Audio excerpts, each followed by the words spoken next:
E aí, pessoal, tudo bem com vocês? Eu sou o Marcão e finalmente temos um campeonato. Olá, gente, aqui é o Jonas. Sim, temos um campeonato e com corrida boa, que é a parte mais legal. Verdade, muito bem, muito bem. Sejam todos bem-vindos a mais um episódio aí do Podiumcast, o seu programa, o seu podcast que vai analisar todas as corridas da Fórmula 1 nesse ano de 2021 e quem sabe por muito mais tempo. E eu estou aqui com o meu amigo, companheiro, que gosta muito de falar de Fórmula 1, que é o motivo desse podcast, que é o Jonas. E aí, cara, como é que você tá? Tá tudo bem aqui, a gente tá indo bem, mais uma corrida legal.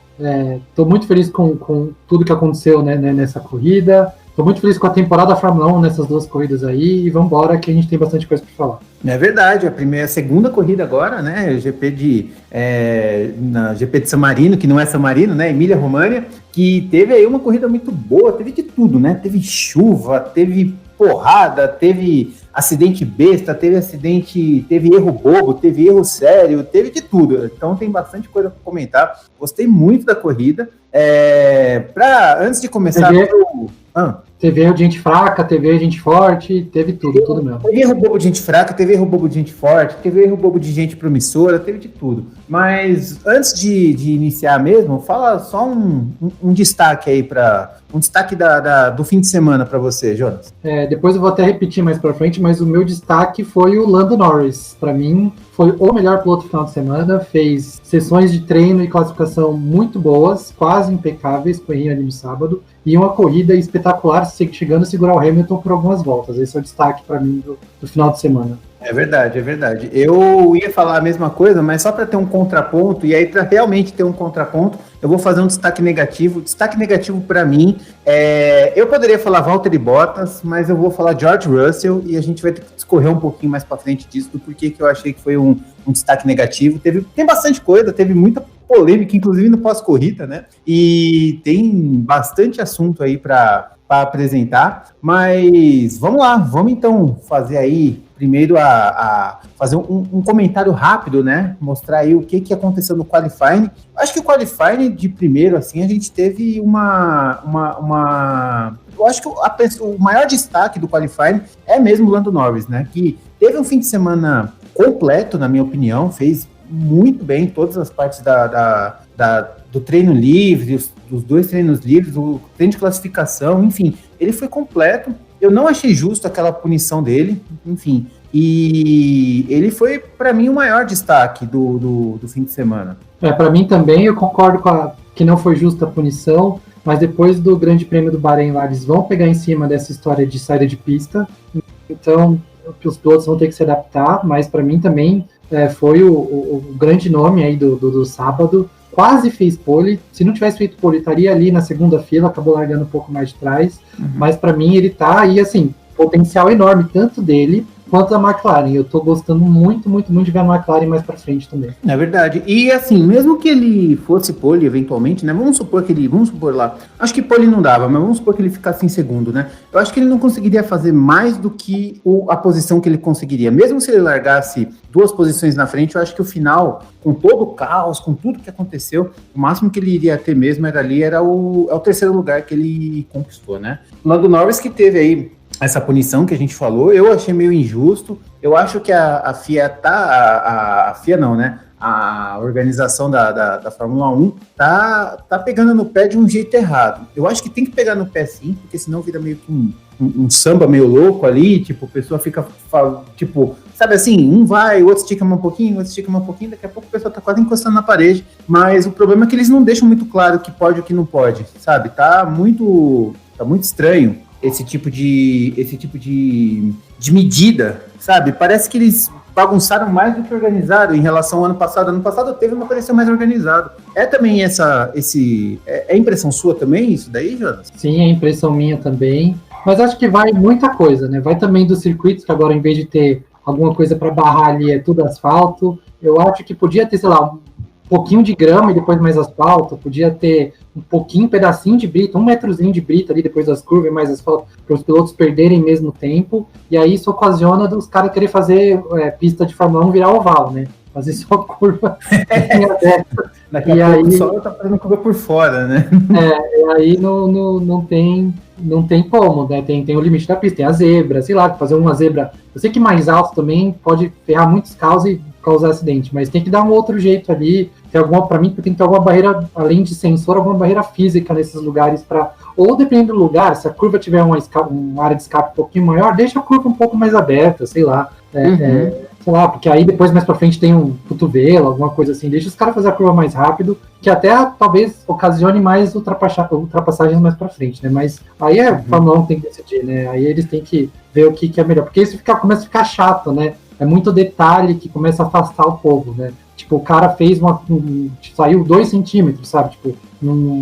Tipo, isso é nada, sabe? Tipo, sei lá, começa a chatear o povo e fã de um determinado piloto, né? E começa, e você vê que e eu acho que tem um pouco também, você falou de fã, eu acho que você puxou um gancho bem interessante. É curioso, né? No GP do Bahrein, eles puniram o Verstappen por ter ultrapassado o Hamilton. Agora eles puniram o Lando Norris por ter ultrapassado nas limites de pistas. Independente de serem populares ou não, eu achei errado nos 2 casos.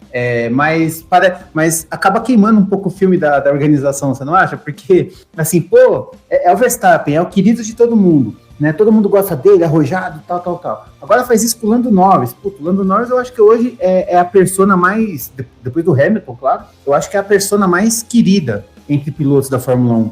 E querendo ou não, dá uma fala, tá pegando no pé do cara, tal, fica esquisito, né? Sim, e além disso também, né, mas aí já conspirou algo demais, né, tem muita gente que fica falando pra ajudar o Hamilton, eu não acho que seja isso, mas realmente fica chato, né, porque, sei lá, se o Hamilton um dia sair e não punirem, aí sim, mas eventualmente ele deve acabar sendo punido por alguma coisa se ele fizer. Até porque o Hamilton foi muito punido ano passado. Ele teve punições bem bizarras, né? Pegaram no pé do Hamilton com força. Isso aí não significa absolutamente nada. No GP da Itália ele foi punido acho que 2 vezes, uma porque entrou no farol vermelho lá com a bandeira amarela, né? Então fecharam os boxes e foi logo depois que ele cruzou, ele entrou, só que aí depois ele deu uma saída errada, foi punido de novo, ele teve uma chuva de punições, então isso aí não tem absolutamente nada a ver. Bem, falando rapidamente aqui da classificação, né, a gente também tem que dar destaque para o Lewis Hamilton, que conseguiu a pole, que não tem o carro mais rápido,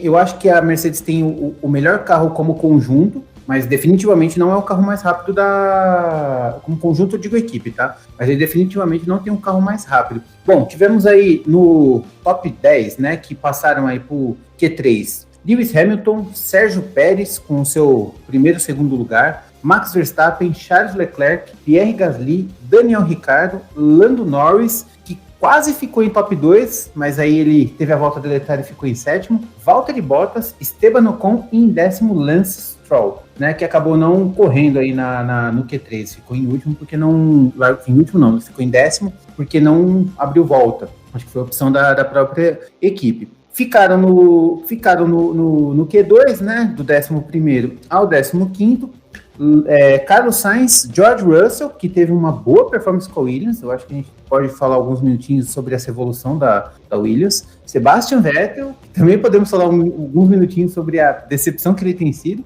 Nicolas Latifi, que fez uma boa performance, não dá para ignorar, e Fernando Alonso, tal como Sebastian Vettel, e nos últimos, né, os da rabeira, que não passaram nem do Q1, ficou em 16º Kimi Raikkonen, em 17º Antônio Giovinazzi, Mick Schumacher, Nikita Mazepin, que é o penúltimo, mas na prática é o último, porque o Yuki Tsunoda sequer abriu volta, né, porque cometeu um erro lá, fez uma batida, né, eu acho que menino novo, não tá entendendo direito o carro, acontece, vamos dar um pouquinho de tempo pro Tsunoda, que tem muito a aprender. Mas eu queria trazer para a conversa, né, não tem como ser diferente, falar do cara que a gente não gostaria de falar, né, falar do infalável, que é Nikita Mazepin, ou Nikita Mazepin, que cometeu lá um ato antidesportivo, quebrou o acordo de cavalheiros que envolve não ultrapassar enquanto tiver pessoas em volta rápida, né? E acabou atrapalhando Antônio Giovinazzi, que tinha chances de entrar aí pro Q2 e ele não só foi antidesportivo novamente, como ele, na hora que foi fazer a entrevista lá com a Mariana, na hora, ele simplesmente teve uma atitude deplorável. Eu queria que o Jonas abrisse aí um pouco o assunto. Foi uma cagada atrás da outra, né? Primeiro, como você falou, foi cagada com o Giovinazzi, que vem tendo... A Alfa Romeo tá com um desempenho legal, então eu acredito que realmente eles poderiam... Ele, pelo menos, poderia ter largado mais à frente, se não fosse isso, que foi atrapalhado. Depois da entrevista, ele foi... Como a Mariana falou, ainda muito, muito boazinha, foi curto e grosso, mas de jeito, né? Tanto que na transmissão, o Sérgio Maurício, o Marcos Wilson, o Reginaldo Leme, todo mundo, digamos, chamou a atenção dele ali, e com razão. O cara acabou de chegar, já tem um monte de atitude muito, muito ruim, muito triste, antes de entrar na Fórmula 1. Durante esse tempo aí, as férias da Fórmula 1 aí, que ele estava já assinado com a Haas, teve outra atitude muito ruim e continua fazendo isso, sabe? Isso, e não é bom piloto. E eu acho que não é bom piloto. E vamos falar disso. E vamos falar disso, porque a performance dele na corrida é fora de série.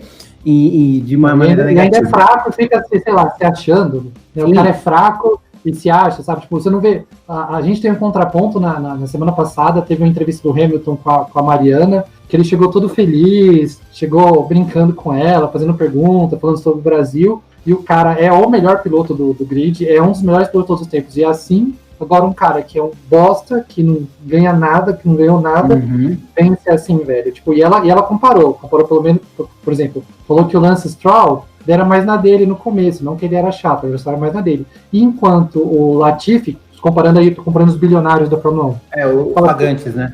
Fala que o Latifi, ele é um amor de pessoa, ela falou, que ele tá disponível, fala tudo, não esconde nada, não é que não esconde nada, mas fala tudo, é uma pessoa mais aberta, mais transparente, não é babaca, resumindo, né? Não é babaca, exatamente, os dois não são babacas, o Mazepin é babaca, então...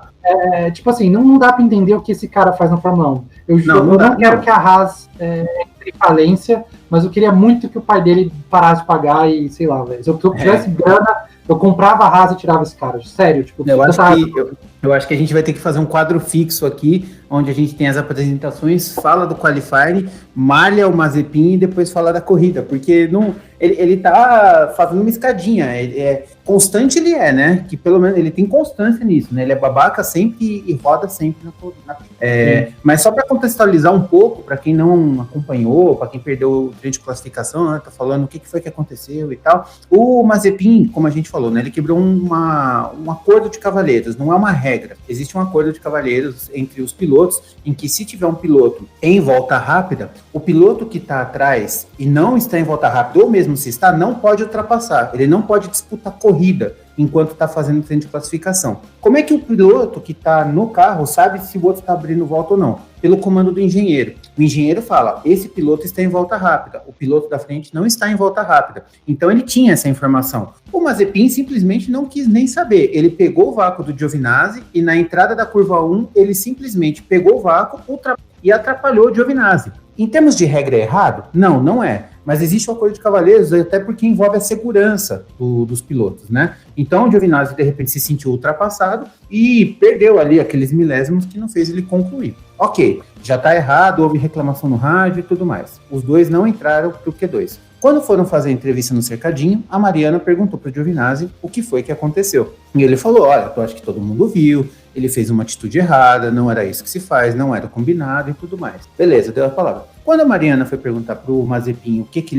ele tinha a falar a respeito daquela atitude, ele simplesmente respondeu, eu acho que eu passei ele. E foi embora. E a Mariana fez muito bem, inclusive, não dar mais abertura para um cara babaca que nem esse, sabe? Assim, tipo, eu sou o maioral, eu sou isso e aquilo. O cara acabou de entrar, sabe? Giovinazzi não é o melhor piloto do mundo, mas o cara já é veterano, terceiro ano da Fórmula 1. Tem que ter um respeito, né? E não só isso não aconteceu, como ele tá no pior carro, é o pior piloto que tá correndo ali, e tá ali, e sabe assim, com aquela pompa de que, eu tô na vaga porque, sabe assim, eu sou piloto da equipe que meu pai tá pagando porque eu mereci, sabe? É basicamente isso que tá acontecendo. deplorável. Nem se o Giovinazzi tivesse entrado no carro naquele segundo, isso valeria, né? Eu só acho que ele ainda pegou um cara que é mais tranquilo, né? Se ele pega um cara um pouco mais estourado, aí se pega um Verstappen, se pega um cara um pouquinho mais estourado aí, dá problema. Se pegasse o Magnussen no ano passado, aquele... Nossa, o Magnussen ia dar bem no lugar do Magnussen, né, que ele entrou, então não daria pra. Mas pega um carinha um pouco mais esquentado aí, um Alonso nos velhos tempos ali, então eu acho que poderia dar realmente briga ali, sabe? Mas eu acho que esse cara, ele vai ficar na Fórmula 1 enquanto o pai estiver pagando e vai sair da história sem ter mostrado nada. Esse cara aí... ele vai durar o quanto o dinheiro do pai dele pode pagar. Basicamente, essa é a conclusão, né? E o chato que ele vai sair, o chato pra ele vai ser a história, nem como aqueles caras que a gente achava, que a gente brinca, que são ruins, que foram ruins, que entraram na Fórmula 1, mas a gente até gostava, sabe? Tipo um Badoer, que a gente até torcia um pouco. E também não vai conseguir seguir carreira, né? Tipo o Jolyon Palmer, que não fez nada, piloto ruim. Exatamente, igual... Ele é comentarista, conseguiu o espacinho dele lá na Fórmula 1, de um jeito ou de outro, né? Nem pra isso ele vai ter pra contar a história. O problema é que ele não tem esse carisma pra ser um perdedor adorável, digamos assim, sabe? Não tem esse carisma, tipo, como algumas equipes tiveram, como alguns pilotos tiveram pra ser um perdedor adorável. Que a gente, tipo, o cara às vezes marcava um ponto, todo mundo ficava feliz, sabe? Tipo é ruim, mas é simpático. Martini antigamente, sabe? Tinha uns caras que a gente realmente torcia pelos caras, marcar um pontinho assim ou outro lá. E ele não vai ser assim. Ele vai ser só uma pessoa que todo mundo vai querer esquecer que passou pela Fórmula 1. Vai ser aquele nota de rodapé na página história, uma das páginas do livro da história da Fórmula 1. Olha, e a gente acompanha a Fórmula 1 há muito tempo. Faz muito tempo que a gente não tem um personagem desse patamar. Eu não lembro mesmo de nenhum personagem que a gente fala assim, nossa, esse cara eu torço contra. Porque pra ele eu torço contra, sabe? Eu não consigo lembrar de um cara... Nem cara que, tipo assim, eu no começo não gostava do Alonso, mas não é igual esse cara. Então, assim, a gente teve pessoas que tiveram atitudes babacas, mas de uma certa forma se redimiram, ou então o nível de pilotagem dele compensava aquela atitude babaca. Vettel foi babaca já nas épocas de campeão, foi babaca com o Mark Webber, então, tipo, o pessoal ficava meio que, sabe assim, pegando no pé dele. O Hamilton foi babaca com o Alonso foi babaca com o Massa, sabe? Teve isso, mas eram pilotos que se provavam ser daquele jeito porque tinha espírito de campeão, era o equilíbrio da coisa, né? Ah, não, mas ele é assim mesmo porque todo campeão tem que ser um pouco filha da puta, sabe? Ah, o Prost foi sacana para ser campeão, o Senna foi sacana, o Schumacher foi sacana. Até aí, meio que, digamos assim, tá dentro do pacote, digamos, você quer ser o melhor... Faz parte. Você quer ter o melhor piloto? Você tem que lidar com esse tipo de característica. Se você não quiser, você não vai ter um piloto campeão, é isso que você quer? Então, beleza. O caso do Mazepin, ele não é nenhum nem outro, sabe? Ele não tem o lado bom para compensar a ruindade dele. Enfim. Ruim em vários sentidos, né? Todos os sentidos. Vamos anotar a próxima reclamação do próximo episódio, porque essa atitude foi deplorável. Fora isso, a classificação foi bem ok, eu achei bem normal, não vi nada de diferente. Destaque para Williams, que realmente mostrou uma evolução, ela sim mostrou uma evolução. Entraram pro Q2 os dois carros, o Latifi entrou. Latifi não é um bom piloto, entrou no Q2 e conseguiu ainda o 14º, ele ficou na frente do Alonso com a Alpine, cara. Não é... Claro, não é uma equipe que você fala assim, vai conseguir os melhores resultados. Não vai conseguir, mas da draga que era para o que tem agora, dá para ver uma evolução claríssima, né, dos carros. Sim, eu até vou falar um pouco mais durante a corrida, mas vamos continuar aí, que vai entrar na história do Russell e do Bottas, mas vamos continuar. Tem bastante coisa ainda para contar, né? Bem, quer falar aí da parte da classificação, de como ficou aí o resultado? Então, vamos para o resultado final da corrida do Grande Prêmio da Emília-Romanha. Como o Marcão falou, já foi o Grande Prêmio de San Marino, todo mundo se lembra que a corrida é em Imola. Em primeiro lugar ficou Max Verstappen, que fez o tempo de 2 horas, 2 minutos, 34 segundos e 598 milésimos. Aí depois a gente teve o Hamilton, o Norris, fechando o pódio, Leclerc, Sainz, Ricardo, Gasly, Stroll, Ocon e Alonso foram até o 10º lugar, marcando ponto. Aí depois veio Pérez em 11º, Tsunoda em 12º, Raikkonen em 13º, Giovinazzi Vettel, que acabou não concluindo a corrida, mas ainda assim ficou em 15º. Depois, 2 voltas atrás do líder Schumacher, o Mick Schumacher e o Mazepin, que acabou completando a corrida, né, apesar de tudo a gente falou, 16º, 17º, e não completaram o Bottas, o Russell, né, que sofreu aquele acidente gigantesco, e o Latifi, que também teve um acidente logo na primeira volta. Né. O resultado também teve, o resultado final da corrida não foi esse, digamos assim. A gente teve punição pro Stroll, que passou o Gasly pelo lado de fora da pista, levou acho que 5 segundos, aí acabou trocando a posição com o Gasly, e do Kimi Raikkonen, que levou 30 segundos por ter rodado em uma das bandeiras amarelas, e ele rodou, ele rodou em bandeira amarela, perdeu a posição e recuperou a posição durante a bandeira amarela. E aí ele caiu, ele tinha marcado ponto, né? Acho que tinha ficado em 10º, não, em 9º, acho que perdeu 30 segundos, ficou para 13º, isso fez o Ocon, que estava em 10º, ficar em 9º, e o Alonso, que estava em 11º, ficar em 10º, marcando os 3 primeiros pontos da Alpine aí, e o Alonso marcando o primeiro ponto dele depois que voltou para a Fórmula 1. Com muita sorte, por sinal, né? Bom, corrida caótica, né? Corrida que começou com chuva mesmo. Tinha chuva algumas horas antes da corrida começar. Choveu um absurdo, um horror mesmo. E foi tanto que o Alonso, na volta de instalação, rodou sozinho e bateu. Muito parecido com o que o Verstappen fez na corrida da Hungria, se eu não me engano, do ano passado. No ano passado. Foi muito parecido, até o jeito que bateu foi muito igual, né? Foi muito curioso. Aí você fala, pô, o Alonso errou, tal, pô. Meu, acho que na chuva, andando devagar, o cara quis pisar um pouquinho, patinou e já era. Cara, isso acontece com todo mundo, como você falou, com o Verstappen, já havia acontecendo com o Schumacher, já havia acontecendo com o Prost, um monte de gente muito boa, não é que o Alonso, obviamente o Alonso tá entre esse monte de gente muito boa, já passou por isso, já rodou em bandeira amarela ou em chuva, quer dizer, ou em volta de apresentação por causa de chuva, ou por N motivos. Sim. Acontece, às vezes o cara dá um pezinho ali, quis esquentar mais o pneu, quis testar um pedaço da pista aqui, uma poça um pouquinho maior, e aí acabou escapando. Isso acontece. Importante que ele conseguiu correr e até marcou ponto. Pois é, então. E aí a corrida começou muito louca, né? E a pista estava meio que secando, ficou naquela coisa de meio chuva, meio seco, e a chuva parou. Eu sei que o pessoal começou a usar tudo pneu intermediário e tivemos aí um muito prejudicado Pierre Gasly, que penou.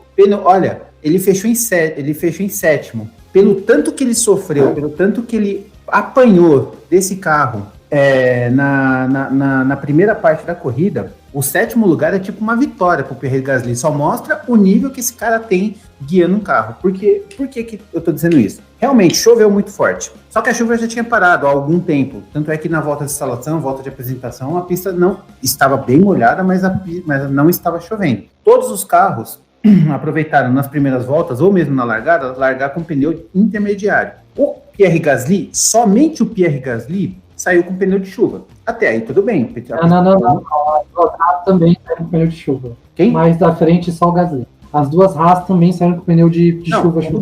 Tudo bem. Só que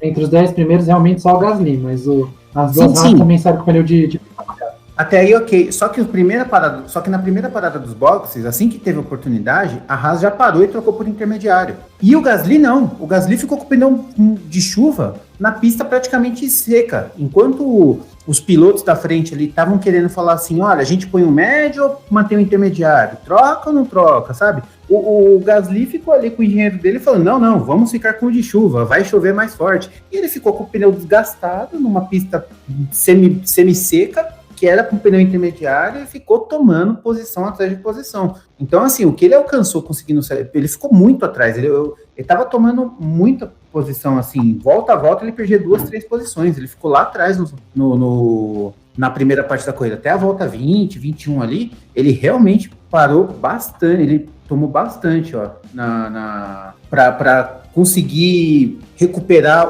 a posição dele ali, sabe? Ele apanhou muito, ele teve que correr muito para trás dele. Eu acho que foi um erro de estratégia muito errado, assim, da parte da AlphaTauri, com certeza vai ter alguma conversa aí no meio da... Foi um erro de estratégia bem grande neles, né? Ficou confiando que a chuva ia voltar, como você falou, tinha um monte de gente já querendo ir para pneu de pista seca, que eles mantiveram. Eu acho que já a segunda corrida que ele tem um azar, ou foi um erro de estratégia aí, já era para ele estar com bem mais pontos, e isso no final de de campeonato no final do ano, custa para a equipe, né? Eles podiam estar já numa posição mais para frente aí na classificação, tanto ele quanto a equipe, e erraram 2 vezes. Mas eu confio tanto no Gasly quanto na AlphaTauri, estão com um carro bom, e tem o Gasly que é um bom piloto, e o Tsunoda também é um bom piloto. Então eu acho que aí a gente... quando acertar, vai acertar bem, assim. Quando acertar, pode levar pódio, assim, sabe? Então, esperar que eles não caiam nesses erros de novo, porque isso custa muito. A McLaren, por exemplo, errou bastante ano passado, e ficou até em terceiro, mas podia ser até um pouco mais folgado, sabe? Então isso acaba no final do ano custando bastante, né? É verdade. Falando ainda nas decepções, depois a gente vai entrar nos méritos, que é a parte mais legal, né? Mas ainda falando nas decepções, vou entrar em assunto Sérgio Pérez, que fez uma corrida ruim, hein? Uma corrida muito ruim. Eu não tenho lembranças, até porque ele ficava no meio do pelotão, de ver o Pérez sendo um bom piloto de chuva. Mas eu acho que justamente pelo fato de eu não ter tanta lembrança do Pérez correndo na chuva, é porque eu acho que ele não é um bom piloto de chuva. Eu acho que ele é um piloto que tenta manter o carro na pista. Só que nessa corrida ele realmente foi muito tenebroso, assim. Ele rodou em bandeira amarela, foi ultrapassado, passou durante a bandeira amarela, tava muito na cara que ele ia ser punido. Foi punido, tomou stop and go. Depois que teve a outra bandeira amarela, ele rodou de novo. Cara, ele foi um show de horror, assim, sabe? Tudo que ele conquistou na classificação largando em segundo, largou mal. Tudo que ele conseguiu largando em segundo, foi jogado por água abaixo. Tanto é que ele sequer pontuou, terminou em 11º. Queria aí eu concordo com você. Uns 5 centavos seus aí. Eu concordo com você, mas vou lá fazer a parte de advogado do diabo. Se você for ver todos os pilotos que entraram na equipe esse ano, né? Tipo, que mudou de equipe ele, o Ricardo, o Alonso, o Sainz, todos eles não foram tão bem quanto o companheiro de equipe na chuva. Lógico que, né, que o companheiro de equipe do Pérez é o Verstappen, que é ótimo, né? Mas eu acredito um pouquinho ainda a adaptação com o carro. Acho que não tinham andado em pista molhada com o carro ainda e tal, nenhum deles, né? Mas realmente, apesar disso tudo, todos os outros ainda conseguiram resultados positivos, né? O Sainz teve um resultado bom ainda, apesar de ter no começo da corrida também feito muito rally, né? Quis imitar o pai, fez um montão de rally. Apesar de o Alonso também ter rodado e tal, mas eu acho que ele deixou a desejar, sim. Mas é coisa pontual. Eu acho que ele já provou que ele é bom. Eu acho que falta um pouquinho de adaptação. Talvez foi muito afoito em alguns momentos ali. Mas assim, a gente não pode falar que ele não decepcionou, né? Eu esperava, principalmente depois do acidente do Bottas, eu esperava ali que ele, sei lá, não ia chegar num pódio, mas chegasse um sexto, um quinto, tirasse alguns pontinhos ali da distância entre a Red Bull e a Mercedes, e acabou não rolando, né? Mas eu acho que não foi uma decepção enorme, mas decepcionou. Para mim, pelo menos, foi uma decepção enorme, mas não decepcionou o Pérez.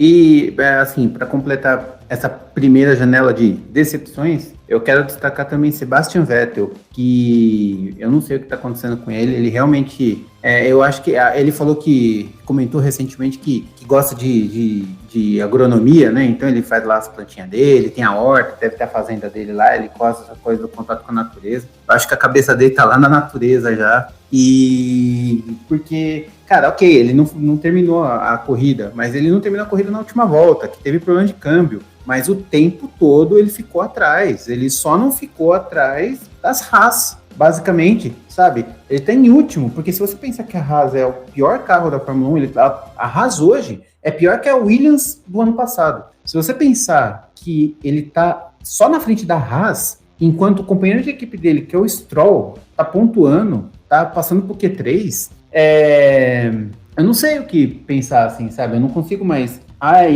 pelo menos esse ano, ter esperanças de que o Vettel vai ter uma virada de chave e começar a sobrepor o Lance Stroll. O que você acha? Eu concordo. Por mais que me doa por gostar muito do Vettel, eu concordo com você, assim, tipo, como você falou, ele tava andando em último, lá na rabeira, o Stroll lá na frente, não fez um bom treino, não fez uma boa corrida, não sei onde está a cabeça dele, não posso avaliar isso também, né? Talvez esteja lá na agronomia, na jardinagem dele lá na casa dele, mas eu acho que tá decepcionando. Mas ele é mais um dos que trocou, né? De novo, voltando, mais um dos que trocou, sim, que tá com um carro novo, que tem que se adaptar e tal, mas ainda assim o cara é 4 vezes campeão no mundo. Então eu acho que talvez É difícil você pensar num piloto. Eu imaginava que a adaptação ia ser mais rápida. Pensava que a adaptação podia ser mais rápida. Sim, porque, por exemplo, se você pegar a era de ouro dele, né,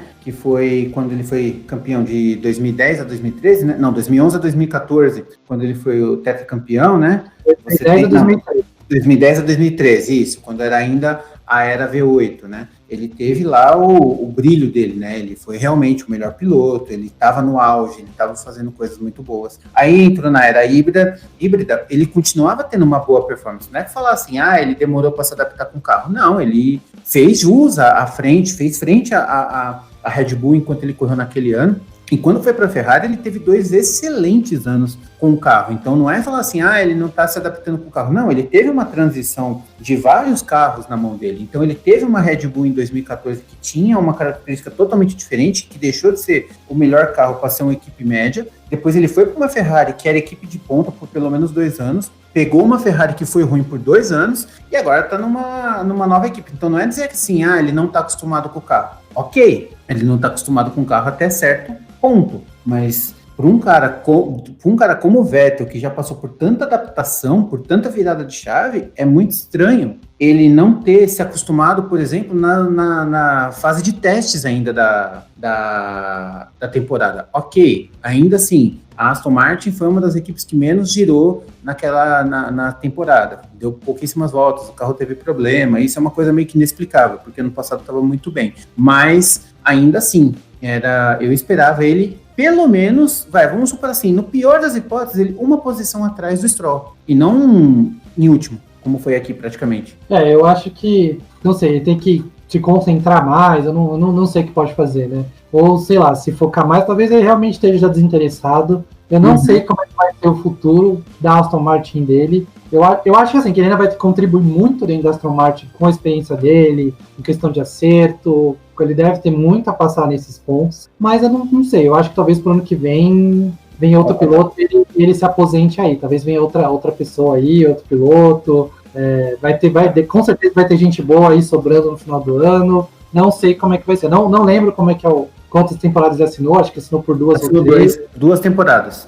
Talvez até fique no final do ano que vem por causa desse contrato aí, mas não sei, eu esse ano realmente estou meio decepcionado com ele, né? Talvez mais para frente, quando entrar realmente as corridas que a gente está mais acostumado, né, da Europa, entrar Barcelona, Mônaco, que a gente corre, né, todo ano, tirando no passado, eu acho que, vamos ver se ele volta a se adaptar ao carro, se ele se adapta ao carro e volta a ter resultado. Né? Ninguém espera que ele saia né, com a Aston Martin agora, mas não andar em 15º, 16º, sabe? Tipo, aí é triste. Tá realmente complicado. Bom, vamos mudar um pouquinho agora. Vamos falar de coisa boa antes da gente falar das polêmicas que tivemos aí na corrida, né? Bem, vamos voltar lá para frente. Tivemos aí um top 3 que, como eu falei pro Jonas logo no que terminou na corrida, né? É um pódio que todo mundo ficou feliz, né? É um pódio que todo mundo gostou de estar na posição que terminou. Tivemos o Verstappen em primeiro, tendo,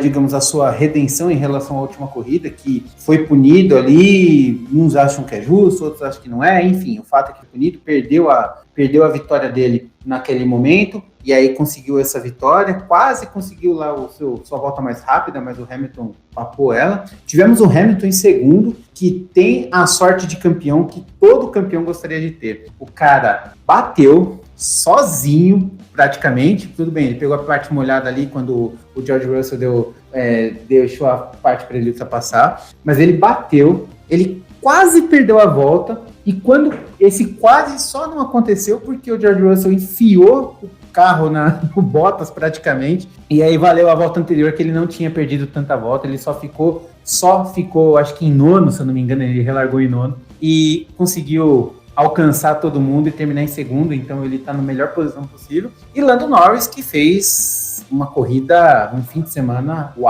exemplar, que temos muito para falar desse cara. Mas eu quero deixar para o Jonas escolher. Qual dos 3 você quer falar primeiro? Pode ser, eu acho que assim, o Verstappen pode até falar, mas fez uma corrida, digamos, fez muito boa, mas protocolar. Ele estava na frente, dominou, não deu chance para ninguém, o Hamilton não conseguiu alcançar no começo, então fez aquela corrida protocolar. Eu quero falar um pouco mais do Hamilton e de uma pequena polêmica que rolou na internet que eu não entendi, que ficaram questionando ele dar ré quando ele bateu. Eu achei muito estranho, porque eu já vi um monte de gente dando ré em corrida. Você não pode dar ré, só a regra que a Fórmula 1 tem é que você não pode dar ré, e tipo assim, isso o Mansell foi punido na época que ele corria, por dar ré no pit. Dar ré, e o dar ré no pit é assim, o carro dá ré, o piloto dá ré e o carro dá ré sozinho. Se alguém for lá e buscar, a equipe for lá e buscar e dar ré, e for voltar com o carro, pode. Não pode o cara com a tração do carro, né, com o motor, engatar mais a ré e no pit, porque é muito perigoso. Agora, durante a prova, vi um monte de gente dando ré.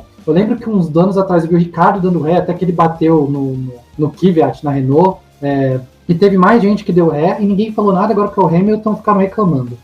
Porque ele deu ré, talvez porque ele deu um ré um pedaço muito grande, mas, como eu vi, a equipe estava orientando ele para não dar ré e enfiar o carro num cara passando ali atrás, que era direito dele. Só acho, a coisa que eu achei curiosa é que a ré não entrava, né? Eu fiquei pensando quão difícil é para dar ré nesses carros, né? Com aquele monte de comando, não é igual o nosso carro, que a gente tem só que passar a marcha por baixo. Tipo, eles estão tão acostumados a andar para frente que até esquece o botão da ré, né? Tipo, cadê a ré? Exatamente. Foi mais a curiosidade dele dando ré, e eu achei muito tosco essa polêmica toda de ficar eu achei muito curiosa o fato de ele ter dado ré. Assim, ter dado uma ré por tanto tempo. Porque ele tava tentando fazer meio que uma baliza, né? Vai para trás, vai para frente. Só que ele tava vendo como a asa do carro é grande, ele não queria perder a asa, né? Podia correr risco de furar pneu, a asa ficar por baixo, ele virar um patins, virar um skate, não anda mais, enfim. Então ele falou assim, quer saber? Eu vou meter ré nessa porra aqui. Aí ele viu que engatou na grama e foi pra brita. Só que enquanto ele tá acelerando na brita, a brita não afunda, né? Então ele fez a manobra certinho ali, tipo, pensou como pouco. Sim, ele deu sorte na realidade, né? Porque se o carro atola ali, já era, né? Porque eu pensei que aconteceu. Eu falei, o carro atolou e já era, tava na brita, mas ele ainda conseguiu dar ré. Achei muito bom. E apesar de ele cometer, né, um dos raros erros que o Lewis Hamilton comete, mas cometeu, como você falou, eu acho que no final foi bem proveitoso. Deu um espetáculo ali na parte final da prova, que ele saiu passando todo mundo. Sim. Teve até umas disputas legais com as duas Ferraris e com o Norris, e ajudou a prova a ficar até mais legal no final, porque se ele sai, ia ficar... Talvez não ficar essa processão, porque talvez os Ferraris fossem tentar pegar o Norris, mas sim, com ele ali, deu uma agitada ainda maior ali pro final, e isso que eu tenho que falar. E assim, de novo, a polêmica dele da ré eu achei ridículo. Assim, gente que não gosta. E falando sobre o Norris, a gente já comentou, para mim foi o melhor piloto do final de semana, fez uma classificação quase impecável, fez uma corrida para mim impecável, sem erros, estava na hora certa, no momento certo para marcar, para pegar o pódio. Se por acaso a corrida, sei lá, tivesse menos 3 voltas ali, ou se, sei lá, por algum outro motivo, se o Hamilton dá uma escapada, ele tinha sido até segundo, com muita justiça. Mas é isso, ele falou quando o Hamilton passou, o carro é muito rápido, realmente, a Mercedes é muito melhor que a McLaren, mas ali foi super caso, mas ali tinha outro caso também, não é só que tinha mais carro, o Hamilton tinha mais pneu, o pneu do Norris estava em frangalhos ali, ele estava um pneu usado, ele não podia parar, senão ele ia perder tudo que ele conquistou, ele foi no braço ali, ele conseguiu rodar com um pneu velho e defender de uma Mercedes de uma maneira primorosa, assim. Sim, durante 3 voltas o Hamilton tentou, e ele fez certinho, ele jogava lá de fora pro Hamilton, o Hamilton ou tava muito, eu não sei, ou tava muito molhado, que eu acredito, ou realmente o Hamilton percebeu, eu vou passar ele vai me dar o X depois, então ele jogou certinho, não jogou duro, mas não jogou deslealmente, não foi desleal, e segurou o Hamilton ali as 3 voltas, o que obviamente ajudou muito o Verstappen, não que o Hamilton passaria, mas ajudou só o Verstappen até o final um pouco mais tranquilo, mas foi muito bem. O Lando Norris, ele para mim, tem uns 2, 3 pilotos aí da nova geração que eu vejo potencial para estar disputando o título em breve. Assim. Eu acho que se a McLaren continuar nessa crescente, que eu espero que continue, é capaz de daqui a sei lá, talvez com essa mudança aí da Fórmula 1 aí, que vai ter várias mudanças no carro e tal, talvez possa ser um potencial candidato a título aí. Eu acho que ele tem muita disposição para ser campeão e ele tem muito talento para ser campeão também. Isso mesmo, Lando Norris, que homem, que menino, que garoto. Bom, meus 5 centavos a respeito de Lando Norris, o cara excepcional, um dos melhores pilotos da geração, O cara fez uma corrida assim, nível dele mesmo, que a gente... É uma coisa impressionante, ao mesmo tempo uma coisa que a gente já espera dele, né? O que só mostra a maturidade que ele tem, o talento que ele tem, a intimidade que ele tem com o carro. Ele se defendeu maravilhosamente ali contra o Hamilton, mas não só isso. Todas as oportunidades que ele teve para ultrapassar, ele ultrapassou. Toda a oportunidade que ele teve para defender, ele defendeu. Ele tá assim, tipo...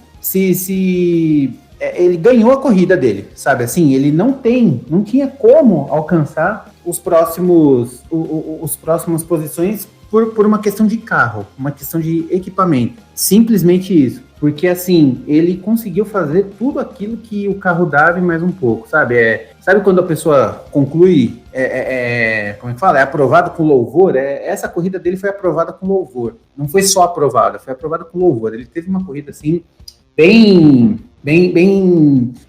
emblemática, tanto é que ele fechou como piloto do dia. Eu ia falar que o piloto do dia para mim era o Hamilton, só que aí ele teve esse erro, e mesmo com a recuperação e tal, então eu acho que pelo erro o Hamilton não ganha e o Norris ele não errou nada, né? Então ele tá lá no lugar merecido dele, piloto do dia, mostrou amadurecimento, muito legal mesmo. Bem, e aí a gente tem aí, vamos dizer até o top 10, né? Tivemos aí o Leclerc, Sainz, Ricardo, Gasly, Stroll, Ocon e Alonso. Falando primeiro desse pelotão mais intermediário, né, que vai do quarto até mais ou menos o sétimo, né, Leclerc, Sainz, Ricardo e Gasly.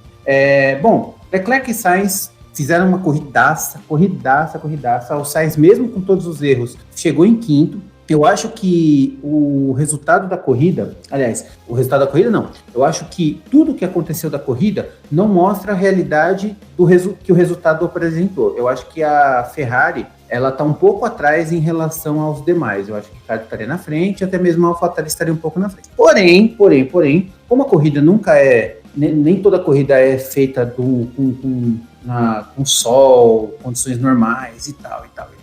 Quando tem essas oportunidades, tanto o Leclerc quanto o Sainz conseguem tirar o máximo proveito dos carros, né? E aí, falando dessa troca de pilotos, puxando o gancho que o Jonas falou mais cedo, que todos os pilotos que tiveram a mudança de equipe estão tendo dificuldade, na minha opinião, o cara que mais se adaptou, que está tendo menos dificuldade de longe, assim, mas muito de longe, é o Carlos Sainz, que mesmo tendo os erros, rodando, mas praticamente todo mundo rodou nessa corrida, ele conseguiu ainda alcançar o quinto lugar, e não é que ele conseguiu o quinto lugar porque o outro bateu, porque o outro tomou punição, não. Ele foi ultrapassando, ele passou esses carros na frente, mesmo com todos os erros, né? E provavelmente brigaria com o Leclerc entre quarto e quinto lugar nessas condições se ele não tivesse cometido os erros. E, ao meu ver, a adaptação dele com o carro está sendo surpreendente. Ele tem muito que aprender ainda, porque ele está se adaptando ao carro, mas a curva de aprendizado dele, que o Sainz está tendo na Ferrari, era o que eu esperava do Vettel na Aston Martin. E eu não tiro isso da minha cabeça. O nível de aprendizado que o Sainz está tendo, hoje faz para mim ele ser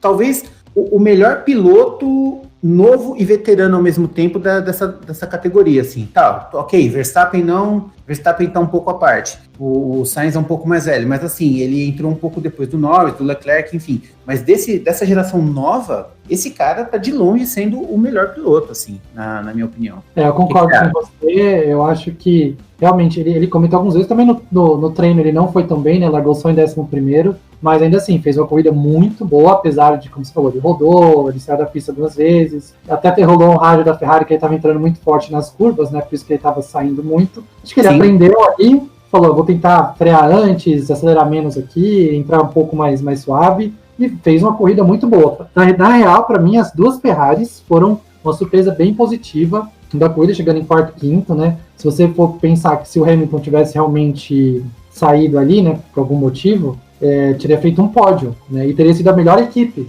a Ferrari. Se não foi a melhor equipe, talvez tenha sido até a equipe que marcou mais pontos, eu tenho que dar uma olhada. Mas foi muito, muito bem a Ferrari, o Leclerc já sabe a qualidade dele, e realmente o Sainz, entre os pilotos que mudaram de equipe, é o que está se adaptando mais rápido, e o que para mim tá indo melhor. Assim, eu gosto muito do Sainz, eu acho que é um nível muito parecido, o pessoal acha que o Leclerc é muito bom, mas eu não acho que o Sainz está tão atrás assim, eu acho o Sainz um nível muito bom também. Se a Ferrari tivesse com um carro melhor, os dois iam dar trabalho ali na frente, ia ter uma arranca-raba ali entre os dois ali. É verdade. pontos, assim. Foi muito positivo a Ferrari para mim, gostei muito da corrida dos dois. Como falei, o Sainz ainda errou um pouquinho, o Leclerc sem erros, mas não, assim... deixa eu apontar aqui, o Leclerc foi um lorde naquela última bandeira amarela, em que o Verstappen deu uma erradinha, ele deu uma sambadinha, e ele quase foi para fora. O Leclerc podia passar e ele ia ficar largar na frente, cara, ele ainda tinha chance de pegar um top 3, mas ele preferiu frear e deixar o Verstappen na frente. Quando eu vi aquilo, eu falei, o Leclerc foi um lorde, alguém dê um cachimbo de bolinha de sabão para esse cara, porque ele foi um lorde ali, ele foi um verdadeiro monegasco naquele momento. Exatamente, príncipe ali de Mônaco, mas assim, os dois fizeram uma corrida muito boa, eu tô feliz, como você falou, acho que a Ferrari não tá no mesmo nível que uma McLaren, talvez uma AlphaTauri, mas tá bem melhor do que no ano passado, talvez decisão ruim do Vettel aí ter saído, mas eu acho que vai dar trabalho, até o final do ano a Ferrari ainda pode dar um trabalhinho aí pra, sei lá, conseguir algum pódio, conseguir dar realmente trabalho. Talvez acerta numa pista aí o carro, pode até dar trabalho num treino aí. Eu gostei muito da corrida dos dois. E só um ponto aí, não foi o Vettel que saiu da Ferrari, foi a Ferrari que saiu do Vettel. A Ferrari já tinha anunciado, você não vai ficar aí, beijo, tchau, beijo, me liga. Ferrari que se despediu, é verdade, não foi o Vettel que saiu. Não foi o Vettel que saiu. Não foi a decisão ruim do Vettel, não foi a decisão ruim do Vettel, e aparentemente parece que foi uma decisão boa da Ferrari. Decisão muito boa da Ferrari, por sinal, né? Bom, temos aí os demais pilotos, a gente já comentou um pouco, o Raikkonen tinha pontuado, tomou punição e saiu, falamos bastante do Pérez e tal. Vamos falar agora da polêmica que aconteceu durante essa corrida. Foi uma polêmica muito gostosa de ouvir, né? Péssimo para os dois pilotos, obviamente, mas a gente como público, a gente está lá para isso. Dá para ver o caos acontecer, né? O que foi que aconteceu? Tivemos ali um encontro, literalmente, novamente, entre Valtteri Bottas e George Russell, né? O que basicamente aconteceu? Valtteri Bottas estava correndo no nível dele, ou seja, lá atrás, correndo muito mal, eu quero falar um pouco sobre isso. E o Russell, de Williams, tinha muita chance de passar o Valtteri Bottas, de Mercedes. O que aconteceu? O Russell, naquela empolgação jovial dele, que já o levou para fora da pista algumas vezes, tentou atacar Bottas em um trecho da pista que era bem estreito, e como tinha chovido, qualquer coisa fora do trilho é muito molhado, né? Inclusive a grama. Valtteri Bottas, quando estava vendo que estava para tomar uma passada na Williams, resolveu fazer uma manobra defensiva dentro da regra. Ele deu a linha e deu aquela espalhadinha normal. O Russell estava muito mais rápido, entrou pela direita, e no que ele entrou pela direita, ele muito rápido, eu acho que estava mais de 260 por hora ali, ele triscou na grama, só que estava chovendo, e eles estavam de pneu slick. Na hora, ele rodou e enfiou o carro na lateral do lado direito ali do Bottas, os dois foram pro muro. Foi um acidente forte, dá pra você ver que foi um impacto pesado, assim, foi um impacto grande, de, fazer barulho, quebrar a câmera e escambau. E para ajudar, o George Russell, com sangue fervendo e tal, foi tirar satisfação lá com o Bottas deu o dedo do meio, foi uma farofa. O outro deu um tapa no capacete do Bottas. Deu um tapa na cabeça do capacete do Bottas, sabe, assim, foi uma farofa da mais bem feita possível, né? E aí tivemos todo esse entrever, né?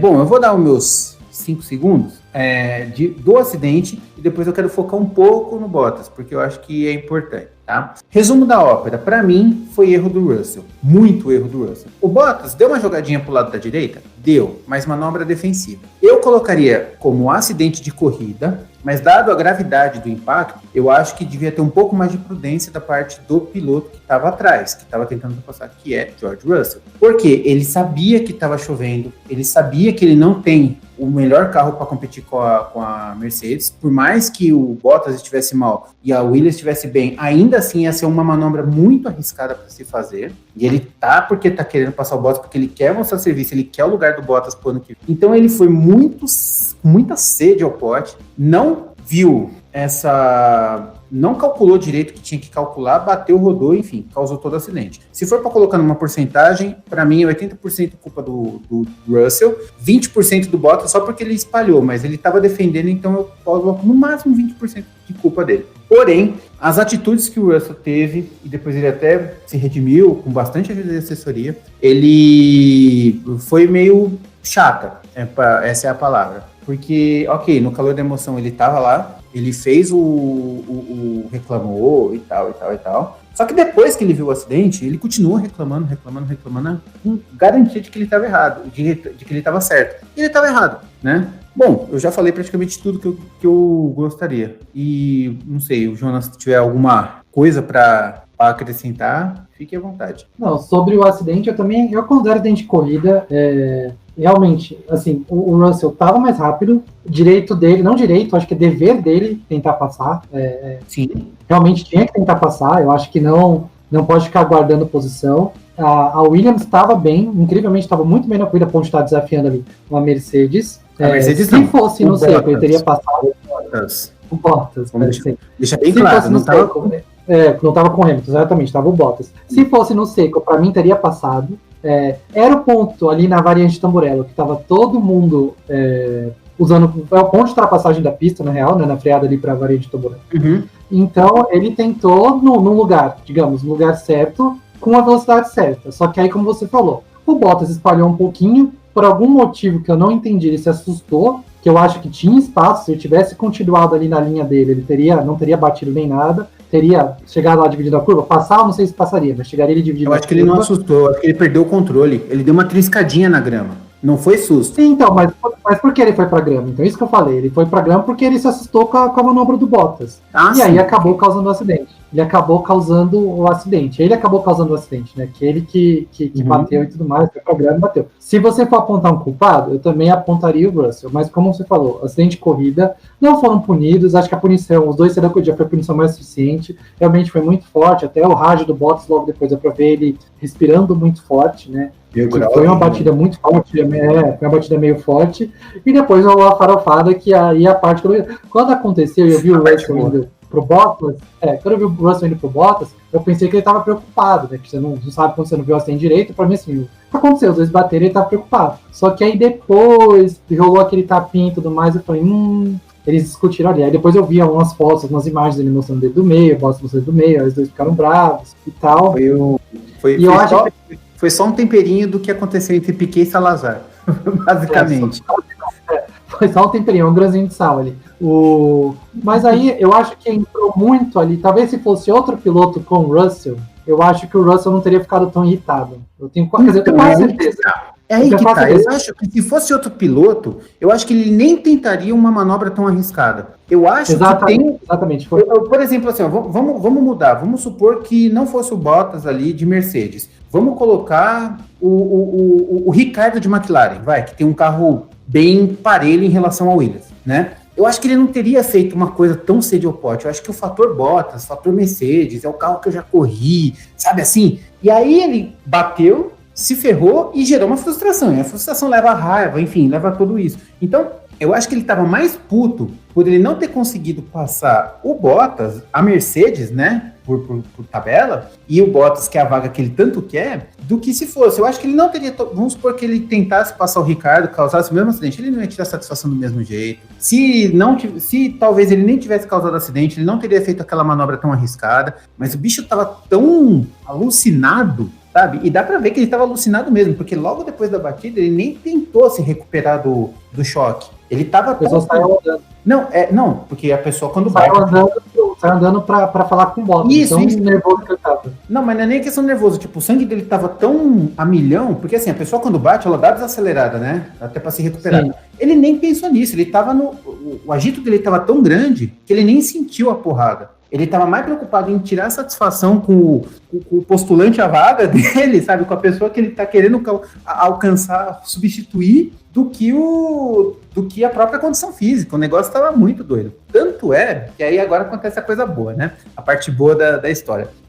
Toto Wolff, que é gestor, manager do George Russell, obviamente, detestou. Aliás, vamos lá. Aconteceu. Ele é manager, gestor, empresário. Ele é manager, gestor, empresário do Russell, do Bottas e da Mercedes. Então, assim, ele tá na Fórmula 1. Ele tá no meio exatamente no meio desse entreveiro todo. São dois pilotos geridos por ele que estão querendo uma vaga na equipe que ele gerencia. Ele é dono. Então, assim, tipo, ele comanda tudo. Ele comanda o piloto que causou o acidente, o piloto que sofreu o acidente, a vaga de um e do outro e da equipe que ele tá gerindo. Então, ele é tudo. E não, ele não é mais acionista da Williams. Ele vendeu a parte dele. Mas era acionista da Williams até pouco tempo. Então, o cara entende. O cara tá no meio. Pensa assim, se tem um furacão, Toto Wolff tá lá no meio com uma vara de pescar, sabe? Assim, querendo sobreviver. E aí, ele que não gostou de nada disso, obviamente, fez uma declaração. O Toto Wolff já tá meio bocudo mesmo esse ano, ele tá meio de saco cheio. Então, ele falou que o Russell tá correndo na Fórmula 1, tá disputando corrida na Fórmula 1 e não na Copa Clio. Então, tipo, era bom ele ficar com os pezinhos dele de molho, colocar se centralizar um pouquinho, porque mais ou menos já deu a entender onde é que ele vai correr se ele continuar tomando essas atitudes. E para ajudar... Eu achei demais que ele mencionou, porque quando eu tinha visto, eu pensei que era eufemismo, alguém falando Copa Clio, jogar alguma marca. Ele realmente mencionou a Copa Renault Clio. Eu achei demais, assim, que ele teve esse insight da Copa Renault Clio. Foi uma das melhores declarações que eu vi nos últimos tempos da Fórmula 1. Copa Renault Clio. Tão bom, eu achei demais, eu tenho muita risada. O Twitter da Copa Renault Clio falou assim que seria um prazer ter pilotos como ele que ainda pagava a inscrição. Tipo, foi um negócio muito bom, assim. Foi muito sensacional tudo. Obviamente que depois disso, o George Russell deve ter tomado uma enrabada tão gostosa que aí depois ele fez uma declaração lá no Twitter dele. E aí, tipo, o Jonas até traduziu aí pra gente. Se você puder falar, seria interessante. Eu vou tentar ler rapidinho depois a assessoria do Russell com ele, e eu acho que muita gente ali deve ter orientado para ele pedir desculpa. Nossa, a mãe, o pai, o papa, mano, o vizinho, todo mundo ali, velho. Até o professor do ensino médio dele, com certeza. Então, ele postou isso na segunda, né, que foi no dia posterior à corrida, e aí começa assim: ontem não foi um dia para me orgulhar. Eu sabia que seriam das nossas melhores oportunidades de marcar pontos nessa temporada, e quando esses pontos não são tão importantes quanto são para nós agora, às vezes você corre riscos. Não valeu a pena e tenho que assumir a responsabilidade por isso. Tendo tido tempo para refletir sobre o que aconteceu depois, sei que deveria ter lidado melhor com toda a situação. Peço desculpas ao Valtteri, à minha equipe e a todos que se sentiram decepcionados com as minhas ações. Não sou assim e espero mais de mim, pois sei que os outros esperam mais de mim. Eu aprendi algumas lições difíceis nesse final de semana, sairei disso como um piloto melhor e uma pessoa melhor. Agora estou totalmente focado em Portugal e uma oportunidade de mostrar o que realmente faço. Obrigado por todas as mensagens, tanto positivas quanto negativas. Todas vão me ajudar a crescer. Obviamente foi aquela mensagem.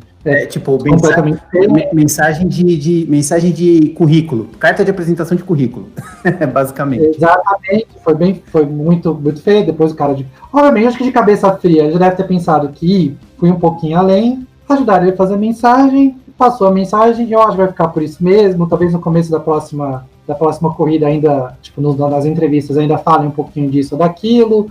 Com certeza a Netflix, um Drive to Survive vai querer, muito bom. Vai querer usar a rivalidade Bottas e Russell, mas acho que vai ficar por isso mesmo. Mas aí, eu acho que eu vou deixar você falar um pouquinho, porque eu acho que nós dois temos muito a falar sobre o Bottas. Eu vou deixar você falar um pouquinho primeiro, depois eu dou minha opinião aí sobre isso. Só uma última conclusão. Essa resposta do Russell, pra mim, sabe o que parece? Sabe quando você tá no ensino fundamental, quarta série, você briga com uma pessoa, aí o pai do teu lado fala assim, mãe, pede desculpa. Aí ele, desculpa. Sabe assim, tipo, não quer pedir desculpa nem a pau, mas tá pedindo desculpa porque o pai mandou. Foi muito isso pra mim. Bem, Valtteri Bottas.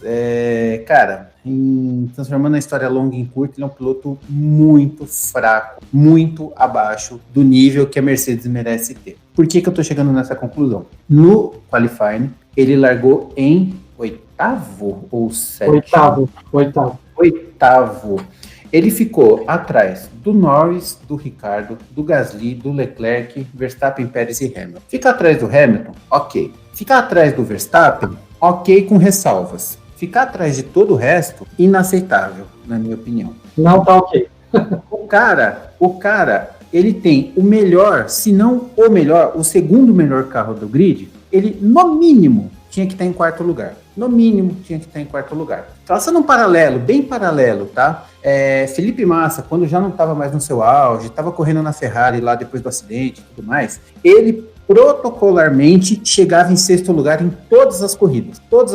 Por quê? Querendo ou não, Sexto lugar era o melhor que ele, o carro, conseguia entregar naquela época. Então você tinha ali Vettel e Webber primeiro e segundo, em terceiro, eventualmente, um Alonso, um Hamilton na McLaren, e sexto, o Massa. Por quê? Porque o terceiro melhor carro daquela época era a Ferrari, e o Massa chegava na melhor posição que o carro dele podia entregar. Basicamente isso. O Bottas tinha que estar fazendo mais ou menos a mesma coisa. No mínimo. Se ele tinha o melhor carro, ele tinha que no mínimo chegar em segundo. Se ele tem o segundo melhor carro, ele tem que chegar em terceiro ou quarto. O cara larga em oitavo, com condições normais de temperatura e pressão, como se fala, né? O cara tava de ensolarado, tudo muito bonito, tudo muito certo, temperatura baixa que o carro da Mercedes se adapta bem, e o cara larga em oitavo. O que eu acho que mostra o seguinte: os carros esse ano estão mais equilibrados. O fato desse equilíbrio estar maior só mostra o quanto o Bottas não é um bom piloto para a Mercedes. Porque enquanto a Mercedes estava 1,5 segundos, 2 segundos mais rápido por volta, era quase impossível alguém ficar na frente do Bottas. E olha que o Verstappen conseguia. Verstappen quase pegou vice-campeonato por 2 anos seguidos, o ano passado e o anterior, por puro mérito. Agora que os carros estão um pouco mais equilibrados, o Bottas me larga em oitavo. Estava disputando o 9º lugar com o Russell até o acidente, sendo que o Hamilton ficou em 9º, em 10 voltas, já estava em terceiro, menos até se bobear. E o Bottas estava tomando vareio do Russell, gente, sabe? De Williams. O Russell é um ótimo piloto, beleza, mas estava de Williams, cara. Sabe, o segundo melhor carro do campeonato é inaceitável, ao meu ver, o comportamento desse cara, sabe? E ele só tem um contrato de mais um ano, se continuar assim, ele vai durar só mais um ano mesmo, sabe? Não vejo mais brilho no olho dele, ele tá bravo, é aí que tá, ele tá bravo e ele tá se incomodando com esse nervosismo. Porque é diferente, o Hamilton, quando perdia as estribeiras dele e fazia umas bobeiras porque ele ficava nervoso, ele conseguia se recentralizar e se tornar mais forte em cima daquilo. O Bottas não, o Bottas tá numa montanha-russa, cara, ele tá numa montanha-russa não, ele tá numa bolha, ele não consegue arrebentar aquela bolha, ele tem um bloqueio, claramente ele tem um bloqueio ali, sabe? Deve ser semelhante ao que o Berger tinha na época do Senna, que o Senna ele ia fazer igualzinho, o Senna ia lá fazer melhor e ele não saía, ele falava, não sei o que eu posso fazer, ele tá nisso, ele tá perdido. E esse é meu comentário a respeito do Bottas, assim, não consigo ver o cara sendo um piloto para acompanhar a Mercedes, e agora numa época a Mercedes precisa dele, porque na época que a Mercedes estava muito bem, era só só pisar e chegar, basicamente. Agora não. Agora ele precisa mostrar que ele é um bom piloto para poder fazer frente, porque senão ele perde o construtores, sabe? Porque assim, hoje em termos de dupla, Verstappen e Pérez é mais forte do que Hamilton e Bottas, e eu tô falando do Hamilton, porque esse resultado ruim do Pérez foi hoje, mas eu tenho certeza que nas próximas ele vai fazer jus ao carro dele, e é nesses pontinhos que se perde, é nesse 9º lugar, nesse 8º, mesmo que ele não tivesse batido com o Russell agora, é nesse 9º lugar, é nesse 8º lugar que ele vai perder o campeonato lá na frente. Enfim, desabafei. Eu super concordo, você vê, o próprio Toto Wolff, aí a gente vai voltar um pouco ao acidente. Um dos motivos que o acidente aconteceu é porque o Bottas estava em 9º. Teoricamente, o Russell não era para estar disputando posição, mesmo que a Williams estivesse muito bem, com o Bottas ali pelo 9º lugar. Só se a Williams estivesse extraordinariamente bem e ela estivesse em 4º, aí era uma coisa. Mas a Williams estava melhor e estava disputando o 9º lugar. O 9º lugar nessa corrida era disputando com o Gasly, com o Stroll, vai lá, com o Ricardo, com o Williams um pouco melhor. Um Tsunoda. Exatamente. Esses caras estão disputando ali os últimos pontos, né? 9º, 10º e tal. O Russell estava fazendo muito além. Ele causou acidente, mas estava fazendo muito além do que o carro permitia, do que o carro é. O Bottas estava fazendo muito aquém, muito aquém. O Bottas não era para estar em 9º. O Bottas podia até ter conseguido um acidente, mas ele estava tendo um acidente com o Leclerc em 3º. Podia acontecer, acidentes acontecem. Com o Norris que estava lá em 3º, com o Verstappen, sei lá, podia acontecer um acidente, não com o Russell. Então, é como eu falei, mesmo que o Russell tivesse feito um acidente, não era para ter feito com o Bottas, era para ser com o Raikkonen, o Vettel, o Alonso, que tá com carro ruim, não com o Bottas. Exatamente, então, aí que é tal ponto. Eu acho que o Bottas já faz umas temporadas que eu não gosto do desempenho do Bottas, justamente porque você falou, a Mercedes era o melhor carro, então assim, o mínimo que ele tinha que fazer em qualquer corrida, o mínimo era chegar em segundo. como você falou, a história do Massa, que chegava em quinto e sexto toda a corrida lá alguns anos atrás. O Bottas, nas últimas todas as temporadas, era para chegar em segundo todas as corridas que o Hamilton ganhasse. E se caso o Hamilton tivesse algum problema, era para ele ganhar essa corrida. Era isso. Uhum. Todas as corridas que o Hamilton não completou, que o Hamilton bateu, que o Hamilton quebrou, não são muitas. Que o Hamilton errou, era pro Bottas ter ganhado. Era isso. Então o Bottas não ganhou. Bottas, em todo esse tempo que ele tá na Mercedes, ele ganhou 9 corridas. 9. É muito pouco. É muito pouco. O Rosberg, que é um piloto 1 milhão de vezes melhor que ele, ganhou bem mais. O Rosberg tem mais de 20 vitórias. O Bottas, na minha opinião, ali, era pra estar o quê? Pelo menos com as 15? Pelo menos com as 20? Deixa eu ver quantas vitórias o Nico Rosberg tem. Porque, assim, se você parar pra pensar, o Bottas já tá mais tempo na Mercedes do que o Rosberg. Exatamente, mas o Rosberg é melhor que o Bottas. Então, não, esse Rosberg eu acho que em tempo ele não tá mais. O que eu quis dizer é assim, em tempo de Mercedes dominante, o Nico Rosberg, olha que curiosidade, o nome dele é Nico Eric Rosberg, não sabia. Voltando, ele tem, deixa eu ver, 23 vitórias, provavelmente todas na Mercedes. Deixa eu ver, vamos olhar. Oi, cortou. E as todas na Mercedes, e todas essas vitórias devem ter acontecido pelo menos de 2013 para frente, se eu não me engano. 2014. 2013 não era híbrida ainda. Mas eu acho que ele ganhou uma corrida, porque 2013 foi um pouquinho mais equilibrada. A Mercedes não estava tão ruim em 2013. Acho que ele ganhou um em 2013, aí 2014 até 2016 ele ganhou as outras 20 e poucas. Ele ganhou bastante até. Ele fez no Grande Prêmio de Mônaco, após ter largado em primeiro e liderar toda a prova, ele conquistou a sua vitória. Ele ganhou Mônaco em 2013, então eu acho que ele ganhou alguma em 2012. Deixa eu ver. A primeira vitória da categoria dele foi pela Mercedes em 2012. Então ele teve duas vitórias em 2 anos, depois ganhou 20 e poucos no resto. Em 3 anos. E se você for ver, 2016. Ele ganhou 21 corridas em 3 anos. O Bottas já está há 4 anos na Mercedes, se eu não me engano. Desde 2016. Então ele tá 17, 18, 19 e 20. Ele está há 4 anos e ganhou 9 vezes. Exatamente. E o Rosberg ganhou essas 2 primeiras com a Mercedes, era tipo, sei lá, terceiro, quarto, quinto carro do grid e ganhou corrida. Aí quando a Mercedes virou o melhor carro do grid, o cara tava ganhando corrida ali direto, tanto que, obviamente, o Hamilton ganhou bem mais, mas o Hamilton é um gênio. Mas o Rosberg ganhou um campeonato também. Exatamente. A Rosberg ganhou uma porrada de corrida e ganhou um campeonato. O Bottas não faz nem cosquinha no Hamilton, sabe? Então, não faz. Então eu acho que ali a Mercedes está realmente perdendo tempo. Eu já tinha, para mim, há alguns anos já tinha fechado o contrato dele, já tinha colocado qualquer outra pessoa ali, podia ser o Russell, mas qualquer outro piloto ali, podia ter sido o Pérez, o Hülkenberg. Eu acho que qualquer um deles ia fazer um resultado melhor que o Bottas. E como você disse, esse ano que está mais equilibrado, vai fazer falta para a Mercedes. Eu não vejo a Mercedes ganhando o campeonato de construtores justamente por causa do Bottas. Como você falou, o Pérez foi mal nessa corrida, mas para mim é pontual. O Pérez vai fazer muito pódio, o Pérez vai ganhar. Prova disso é o GP do Bahrein, que ele largou dos boxes e chegou em quarto, né? Ou quinto. Quarto ou quinto, então. Quarto ou quinto. O Pérez vai fazer ponto bastante, vai fazer pódio e vai ganhar a corrida esse ano, eu creio. Sim. O Bottas eu não posso falar, eu não tenho certeza, pode ser que ganhe, mas eu não dou certeza que ele ganhe. Eu tô vendo gente com equipe com carro mais fraco, com mais chance de ganhar a corrida, tipo um Norris da vida, do que até o próprio Bottas. Então eu tenho muitos pontos negativos para o Bottas. Não é um piloto que eu admiro, não é um piloto que eu gosto. Como eu falei lá no primeiro episódio, o piloto que a gente fez, todo ano ele chega, esse ano vai ser diferente, esse ano eu vou disputar. Eu já tô cansado de ver, tá pior que político, tô cansado de ver essas promessas dele. Deixa eu te fazer uma pergunta.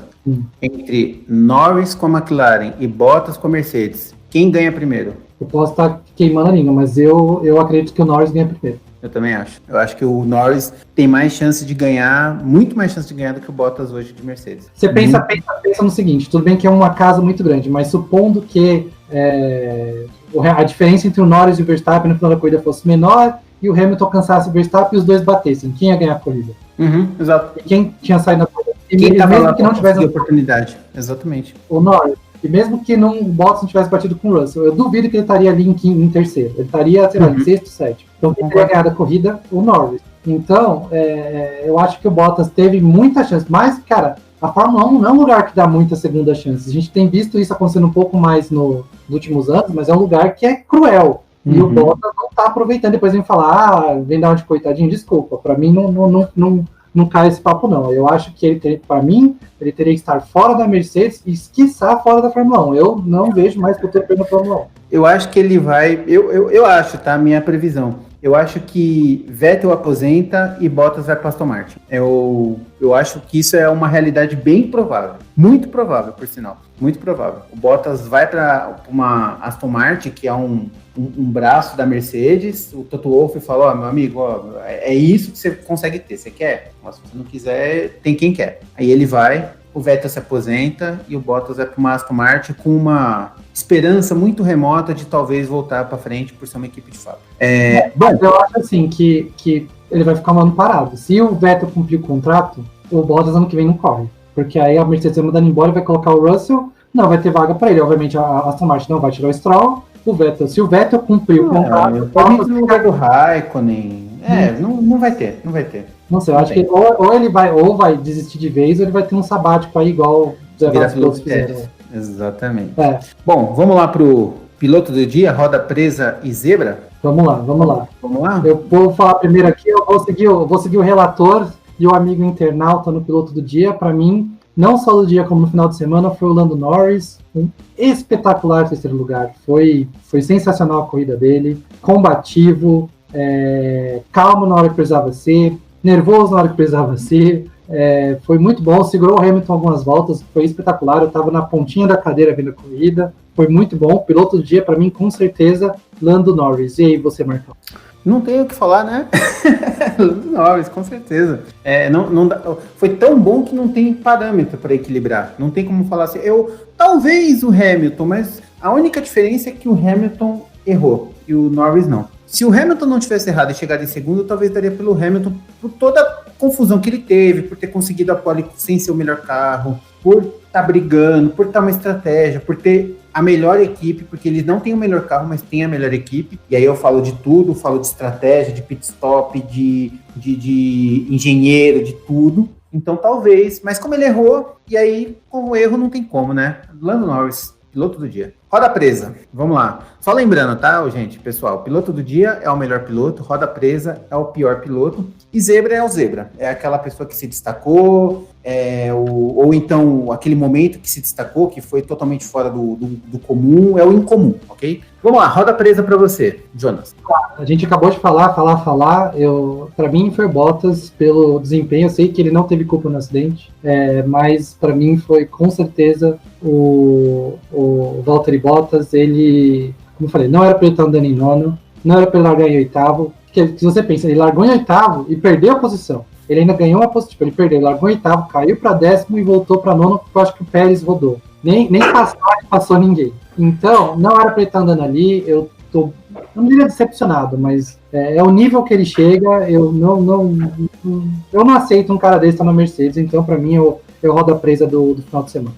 Meu roda presa, só para não ficar igual, tá? Vai pro nosso russo favorito, Nikita Mazepin. Por quê? Porque, além de tudo que a gente já falou, a gente não contou um pequeno detalhe que aconteceu na corrida. Ele chegou atrás do Mick Schumacher. Até aí, ok, companheiro de equipe dele. Ele chegou 50 segundos atrás de Mick Schumacher. E eu ainda não contei tudo. Mick Schumacher rodou 2 vezes. Ele rodou em corrida, tá? Não rodou em bandeira amarela, não. Ele rodou, ele foi pros boxes, ele trocou o que tinha que trocar e na saída dos boxes ele bateu. E ainda assim, ele conseguiu ficar na frente de Mazepin 50 segundos. Mick Schumacher terminou 2 voltas atrás do último, né? Tanto é que ele terminou atrás do Vettel, terminou 2 voltas atrás do último, e o Mazepin terminou 50 segundos atrás, quase tomou uma volta do próprio Schumacher. Então, é mais do que roda presa, é o freio de mão puxado todo, sabe? Nikita Mazepin, cansei de falar dele. Só lembrando que ele teve um entrever ali com o Latifi no começo, né? Que o Latifi bateu. Mas eu vou inocentar ele, que ali o Latifi... Sejamos justos, ali a culpa não foi dele. Ele continua sendo babaca e tudo mesmo. Ali não foi culpa dele. Ali foi pra cima, e bateu tanto que o Latifi, mesmo se viu o acidente, falou que realmente ele que errou. Tá, ali não foi culpa dele. Vou dar só esse... Eu duvido que se fosse o contrário ele falaria isso. Duvido. Exatamente. Vou dar, depois de dar, sei lá, 50 mil pontos negativos, eu vou tirar 0,1 dos 50 mil pontos negativos para porque ele não causou, ele rodou tudo mais, mas esse acidente não foi ele que causou. Exatamente. Mazepin ganhou 1 ponto no meu ranking depois daquele acidente que ele não foi culpado. O ranking dele agora é 49.999 negativo. É basicamente isso. Basicamente isso. E temos a zebra. Qual foi a zebra? Não necessariamente um piloto, mas qual foi o momento zebra da corrida, ou o piloto zebra, né? O que você acha melhor? Eu vou destacar 2, eu sei que eu vou estar roubando um pouquinho, mas eu acho que a Ferrari foi zebra, eu não esperava a Ferrari tão bem, eu gostei muito do desempenho da Ferrari, foi zebra. E foi zebra na hora, a volta da corrida com a largada em movimento, eu pensava que ia ser largada parada, mas depois aí eu vi que o Michael Masi lá, que é o diretor esportivo da FIA, falou que ia ser muito injusto, porque tinha uma parte muito seca, que era onde ia largar o primeiro, o terceiro, né, no caso, os números ímpares, estava muito limpa, e os números pares estavam muito molhados, e todos eles iam se ferrar. Aí, depois vendo isso, eu achei ok a largada em movimento, mas na hora eu não entendi, mas aí, depois vindo, eu vou falar que foi zebra, porque na hora eu não esperava que isso acontecesse. Entendi. Bom, meu momento zebra, já que você falou 2, eu vou falar 2 também. Meu momento zebra, o principal foi o acidente, mudou toda a corrida, transformou a corrida, já estava muito caótica por conta da chuva e tudo mais, mas ela estava tendo um nível de estabilidade, ela se transformou em caos mesmo depois do acidente. E a outra zebra é uma zebra meio chata, meio negativa, porque a gente teve 2 pesos e 2 medidas com uma situação ali. No começo da corrida, na bandeira amarela, Sérgio Pérez rodou e ultrapassou foi ultrapassado em bandeira amarela e recuperou as posições e tomou um stop and go, basicamente. Foi para os boxes, ficou 10 segundos parado e saiu. Kimi Raikkonen, no meio da corrida ainda, bem no começo, também fez a mesma coisa. E só depois da corrida, muito tempo depois da corrida, ele tomou uma punição de 30 segundos. Então, a impressão que eu tive foi que os comissários não viram aquilo. Alguém chegou e reclamou e falou, é mesmo, o que a gente faz? Dá 30 segundos aí, tá bom. Então, foi meio esquisito isso. O pessoal disse que o tempo de parada com os 10 segundos não dá os 30 segundos na stop and go, eu acho que dá até mais, porque deve ser uns 15, deve ser uns 30 segundos, deve ser uns 16 segundos o trajeto todo, mais os 10 segundos parado, dá 26, 27, mas com a vantagem de que o Pérez depois trocou pneu e ainda pôde recuperar a corrida, né? E o Kimi Raikkonen não teve essa oportunidade, ele simplesmente tomou 30 segundos na lata e foi que foi. Então, para mim, foi a zebra as 2 zebras do fim de semana. Isso da punição do Kimi, eu ia falar pra você, que o tempo que o Pérez perdeu nos boxes deve dar mais ou menos isso, né? Só que enquanto eu ouvi o comentário, também li no Grande Prêmio, li em outros lugares, o pessoal falou, eu dei até razão, sabe? Porque assim, o Pérez, ok, que tenha perdido 35 segundos, é só ele ter espetado um pneu macio que ele recuperava isso em 2 voltas, sabe? O Raikkonen não teve essa oportunidade, não é que ele errou faltando 3 voltas para acabar, não, foi lá no começo, foi lá no meio da corrida. Sim, sabe? Assim, ainda o Pérez recuperou mais porque teve a parada, né? Então ele voltou. Exatamente. Ele contou ainda com o fator. Que aí eu não ia saber que ia acontecer aquela batida. Ninguém sabia que ia acontecer aquela batida e que ia ter que parar a corrida. Mas teve uma demora muito grande, porque assim, eles esqueceram. A minha visão é claramente de que eles esqueceram. O Pérez errou, na bandeira amarela ainda ele já estava sendo investigado, no que largou ele já tomou a punição. E o Raikkonen não, o Raikkonen tomou a punição depois do resultado da corrida. E foi exatamente o mesmo tipo de erro. Exatamente. Então, só uma curiosidade aí do Grande Prêmio em Imola, o Grande Prêmio de Imola, essa foi a 3ª vez que o Grande Prêmio de Imola teve bandeira vermelha. A primeira foi com o acidente do Berger em 88, a segunda foi em 94 e a 3ª foi agora. Eu achei que teria mais, achei que teve mais. É uma pista muito suscetível a... estreita, com grama, pouca área de escape, é uma pista suscetível a acontecer esse tipo de coisa, né? E lembrando que teve bastante coisa lá, né? Porque se a gente falar de 3, não são 3 de 5, tá, gente? São 3 de 20. De muitas, de muitas. Só 3 vezes teve bandeira vermelha na história de... Até 2006. Imola, essa foi a Sim, foi pelo menos uns 25 anos, a primeira, digamos... Primeira leva, né? Primeira leva de corridas, pelo menos uns 25 anos durou, e depois teve mais essas 2. Então, são quase 30 e só em 10%, não, mais de 10%, né? São 3, mas é pouco comparado com outras pistas aí. Foi a 3ª vez que teve bandeira vermelha em Imola. É isso aí. Bom, vamos encerrando, já indo para nossa reta final, perto da nossa bandeirada. Vamos lá, Jonas, classificação de pilotos e construtores, é com você. Vamos lá para a classificação. O Hamilton é o primeiro, né, vou falar a classificação de pilotos primeiro. O Hamilton é o primeiro com 44 pontos e o Verstappen em segundo com 43. O Hamilton tem um ponto a mais porque ele fez a volta mais rápida. Tá demais isso, muito bom. Os dois têm uma vitória e 2 pódios. Aí em terceiro tem o Norris, que está com 27 pontos. Em quarto, Leclerc com 20. Em quinto, o Bottas com 16. Em sexto, Sainz com 14. Em sétimo, o Ricardo também com 14. Em oitavo, o Pérez com 10. Em nono, o Gasly com 6. Em décimo, o Stroll com 5, em 11º o Tsunoda com 2, em 12º o Ocon também com 2, em 13º o Alonso com 1 ponto. Aí Raikkonen, Giovinazzi, Russell, Vettel, Schumacher, Mazepin e Latifi não tem pontos. No campeonato com 16 pontos. Bottas em quinto. Meu exatamente, Deus do céu. Atrás de uma McLaren e de uma Ferrari. Olha que a Ferrari também não tá aquelas coisas. Prova que o Bottas é fraco e que o Norris e o Leclerc são realmente bons. Então, mais uma prova aí. Só os números frios mostram isso. A classificação de construtores, nós temos a Mercedes em primeiro lugar com 60 pontos. Red Bull em segundo com 53. Olha lá, tá bem perto, tá chegando. A McLaren em terceiro com 41. Também tá com bastante ponto, até bem legal. A Ferrari em quarto com 34, mais um com bastante ponto. Aí em quinto a AlphaTauri com 8, em sexto a Aston Martin com 5, em sétimo a Alpine com 3, que fez os 3 pontos nessa última corrida. Alfa Romeo, Williams e Haas não tem pontos ainda. Ok.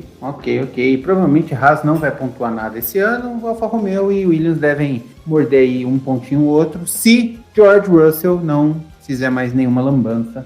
Que assim seja, porque eu gosto do verdade. Bem, e aí, concluindo agora, tivemos aí a confirmação esse ano, né? E aí, nessa corrida, a gente teve aí a confirmação de 2 corridas para o ano que vem. Grande Prêmio de Miami e Grande Prêmio da Arábia Saudita. Eu vi a pista de Miami recentemente, cara, eu gostei da pista, viu? Ficou legal. É uma pista muito rápida, é quase um anel externo. Curvas de alta, 3 ou 4 retas longas. Vai ser interessante essa corrida. Vai exigir muito do motor, vai ser bem gostosa de ver, principalmente que ano que vem a gente vai ter uma mudança muito brusca nas categorias, na configuração do carro. Efeito solo vai estar valendo, vai ter muita briga de ultrapassagem ali por conta de pegar vácuo. Eu acho que vai ser uma coisa bem interessante. Eu também acredito que vai ser interessante, tem bastante reta, vai ser, apesar de ser uma pista de rua, né, ela vai ser quase inteira, vai ser no estacionamento do estádio do Miami Dolphins, que é o Hard Rock Stadium, em Miami. A Fórmula 1 estava querendo uma segunda corrida nos Estados Unidos já faz um tempo, né? Já teve, uma época teve 2, teve uma época teve 3, e teve muita briga lá com a prefeitura de Miami, com os moradores, de delimitar, a pista vai ter que ser acima de tal rua, entre tal rua e tal rua, e conseguiram montar a pista ali ao redor do estádio. E é isso, né? A Fórmula 1 já fez até corrida no estacionamento de um hotel em Las Vegas, lá do Caesars Palace. E a gente vê ela dando volta em estádio de futebol americano, não é tão surpreendente. Só lembrando que o contrato é de 10 anos, a pista tem 5.141 metros, 19 curvas, retas e 3 de DRS. Com 5.000 metros deve ter o quê? Umas 50 e poucas voltas, né? Deve ser por aí. E vai ser a 10ª... 300 quilômetros, 300 dividido por 50, vai dar umas 65 voltas, mais ou menos. E vai ser a 11ª pista a receber um GP nos Estados Unidos. As outras foram Riverside, Sebring, Watkins Glen, Long Beach, essa de Las Vegas, no estacionamento que eu falei, Detroit, que era em rua, Dallas, que era em rua também, Phoenix também, que era em rua, Indianápolis, que era no usado tanto nas 500 milhas, né, quanto num misto por dentro do anel da pista, do oval, e Austin, que está tendo a pista grande para os Estados Unidos já faz alguns aninhos aí. Pois é. E também temos agora anunciado também a corrida na Arábia Saudita, né? Jeddah Street Circuit, que eu estou olhando a pista aqui agora. Ela lembra um circuito de rua, é uma mistura parece uma mistura de Singapura com Surface Paradise da Fórmula Indy, correndo na Austrália. É pista estreita, de rua. Vai ser uma Singapura da vida. Vamos ver. Eu tô achando que vai ser no final do ano. Eu não gostei da pista, achei muito estreita. Vai ser só a Mônaco rápida. Eu gosto muito de Mônaco, apesar de muita gente não gostar. Quando chegar na época de Mônaco, eu não gosto. Vou terceiro vários elogios, já se preparem. Mas pra mim vai ser uma Mônaco com umas retas a mais, muito estreita, ninguém vai passar ninguém, não gosto da Arábia Saudita, acho que a Arábia Saudita tem vários problemas aí com direitos e tal, não queria que o Fórmula 1 corresse lá, mas vai ter no final do ano na pista.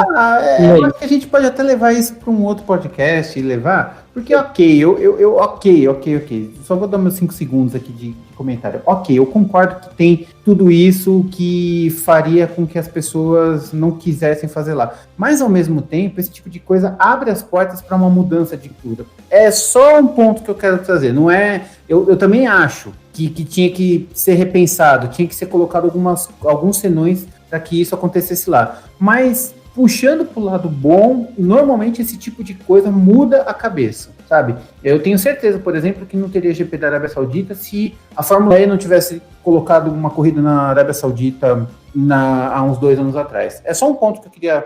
Um contraponto, não digo necessariamente que eu concordo, só um contraponto que eu acho que é importante. Isso muda a cabeça, a cultura para abrir portas para novas oportunidades e mudar um pouco esse lado ruim e negativo que a Arábia Saudita tem. Só isso que eu queria dizer.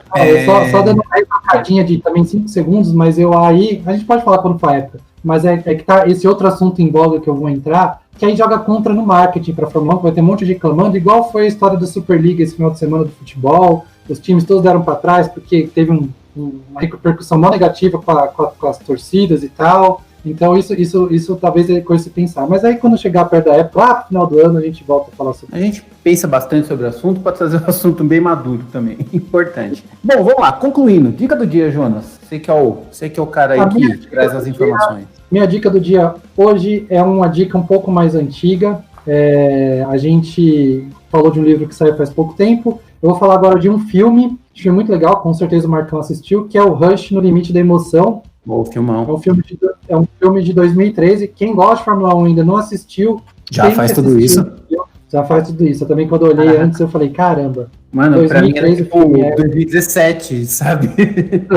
É um filme, em inglês se chama só Rush, em português deram esse No Limite da Emoção de subtítulo, não sei porquê.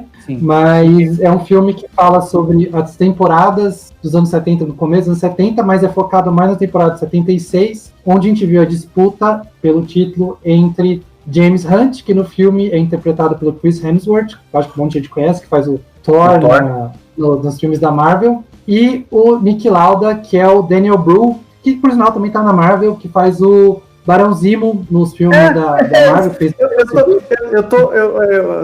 Como nós somos nerds de carteirinha, eu tô olhando aqui a capa do Rush agora, eu tô conhecendo esse Nick Lauda, eu tô vendo o Soldado Invernal, né, o Falcão e Soldado Invernal, agora eu falo, eu conheço esse cara, é o Zemo, e é mesmo. É ele mesmo, atualmente ele tá em Falcão e Soldado Invernal. Ele é um excelente ator alemão, ele fez um monte de filme bom, ele fez Adeus Lenin, ele fez Bastardos Inglórios do Tarantino, então ele é muito bom, e o Chris Hemsworth também é um ator bem legal, os dois ficaram muito bem no papel do James Hunt e do Nick Lauda. E aí, você fala sobre essa temporada de 76 que foi animal, como é histórico, não existe spoiler. Foi a temporada que o Nick Lauda sofreu aquele famoso dente dele, que ele ficou todo queimado, que depois de 40 dias ele volta e corre, né, um grande prêmio da Itália pela Ferrari, chegando em 4º lugar, quase morreu, foi levar a extrema unção no hospital, mandou o padre ir para aquele lugar. E ainda foi vice-campeão. Foi vice-campeão, e o James Hunt ganhou aquela temporada por 1 ponto na última corrida, que o Nick Lauda desistiu de correr porque estava chovendo muito no Japão. É um filme incrível, as cenas de Fórmula 1 do filme são muito, muito boas. Os carros são todos carros da época, com os patrocínios da época, que eu pensei que eles iam na época, eu pensei que eles iam amenizar o pouco. Propaganda de cigarro, propaganda de bebida. Não, os carros estão perfeitos, tem ali muitos outros pilotos ali no meio que você começa a reconhecer nas conversas entre eles. Tem o Clay Regazzoni, dá pra ver um monte de piloto, uns caras bigodudo, mostra um pouco dos acidentes que tiveram na época, o acidente dos François Sever, alguns outros acidentes, fala sobre como era perigoso correr na Fórmula 1 na época.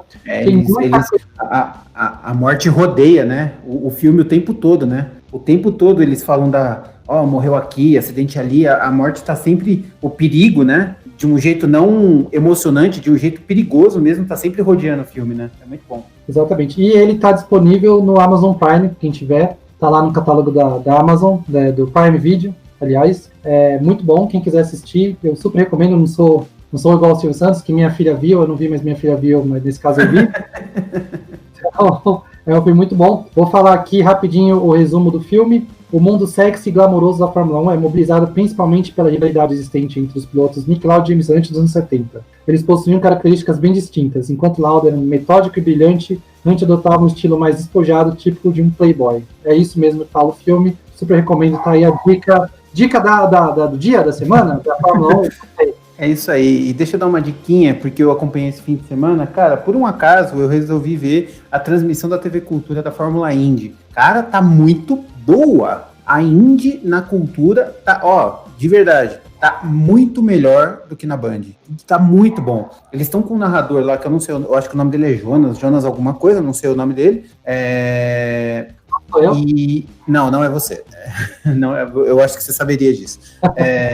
Mas eles estão com um narrador lá muito bom e eles estão com comentários do Rodrigo Matar. Cara, a transmissão tá boa, tá com conteúdo, tá com informação. Bom, o Rodrigo Matar é uma enciclopédia, não precisa nem falar que que a gente vai ter coisa boa quando tem. Mas eu gostei muito, o narrador dá emoção, a corrida foi muito boa. Dica do dia do Marcão: assistam a Fórmula Indy na TV Cultura e a Fórmula E. A Fórmula E também tá com outro narrador, que eu também não sei o nome, e comentários do Fábio Seixas, que é um outro exímio comentarista da área do automobilismo. Muito bom, galera. Ó, a gente falou que ia fazer programas de 1 hora. Eu acho que vai dar 1h30 esse podcast.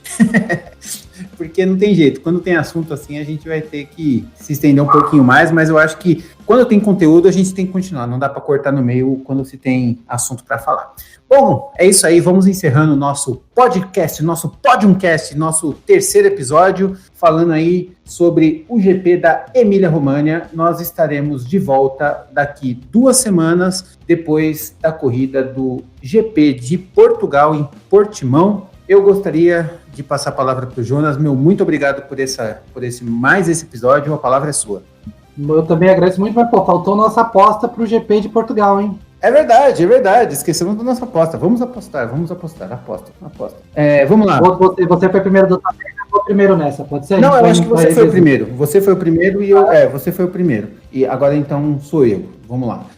Pole para Portimão, eu vou continuar em Verstappen. Pódio, a pista vai estar fria. Cara, eu vou cravar aqui: Hamilton, Verstappen, Pérez. Acho que o Pérez vai fazer uma corrida boa essa próxima. E você?